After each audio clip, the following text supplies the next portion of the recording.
बता दें कि आप देख रहे हैं आर पब्लिक न्यूज चैनल देश की आवाज। अमित उपाध्याय की खास रिपोर्ट। अलीगढ़ में आज पद्म भूषण डॉक्टर गोपाल दास नीरज जी के 101वें जन्मदिवस के अवसर पर रघुवीर सहाय इंटर कॉलेज पूर्व केपी कॉलेज के सभागार में जयंती समारोह का आयोजन किया गया।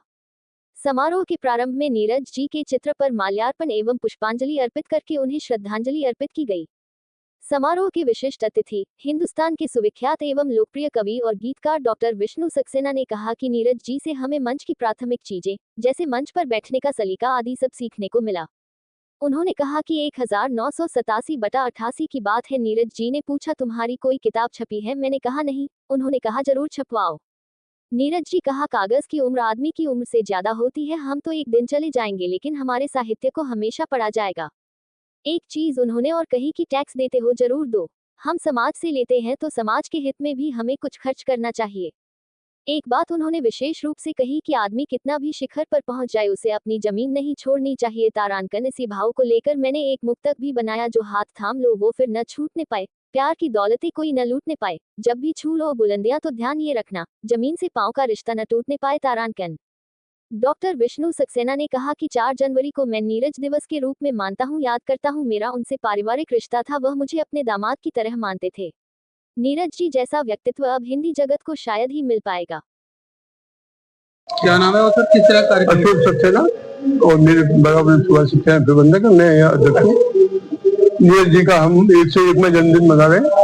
हमने 2001 से शुरुआत की और 25 साल हो गए, 26वीं साल है। हम लगातार उनका जन्मदिन मनाते आ रहे हैं और वो हमारे विद्यालय के संरक्षक भी थे और कॉलेज की कमेटी के मेंबर भी थे और हमारे ऊपर उनका बहुत बड़ा हाथ था। लाल बहादुर शास्त्री की स्थापना में नीरज जी का बहुत बड़ा योगदान। तो क्या कहना चाहिए?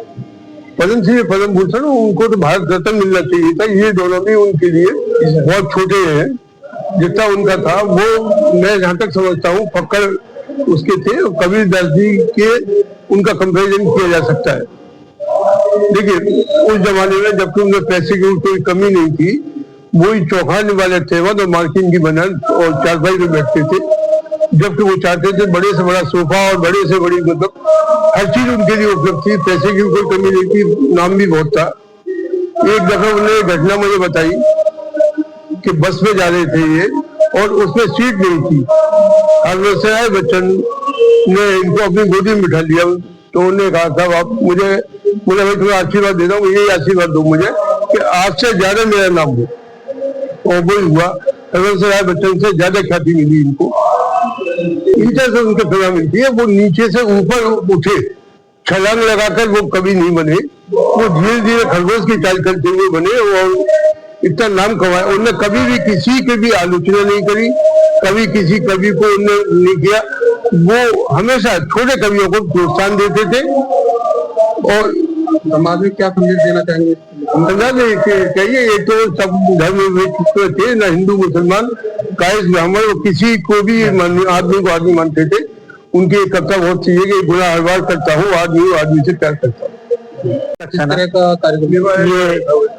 ये आयोजन जो है हमारे अध्यक्ष जी ने आपको बताया, ये गोपाल दास नीरज जी का हम जन्मशती 101वां मना रहे हैं और पिछले लगभग 25 वर्षों से हम अपने विद्यालय में जब वो थे और आज नहीं है उनकी स्मृति में हमेशा इस तरह के आयोजन करते हैं। सबसे विशेष बात यह है कि उनकी पत्नी स्वर्गीय श्रीमती सावित्री देवी ने हमारे विद्यालय में एक अतिथि कक्ष बनाया जिसका उद्घाटन उस समय के रक्षा मंत्री माननीय मुलायम सिंह जी ने किया और माननीय मुलायम सिंह जी बाहर खड़े रहे और नीरज जी अपनी स्कूटी पर बिल्कुल सादा की तरह आए और इंतजार किया उन्होंने।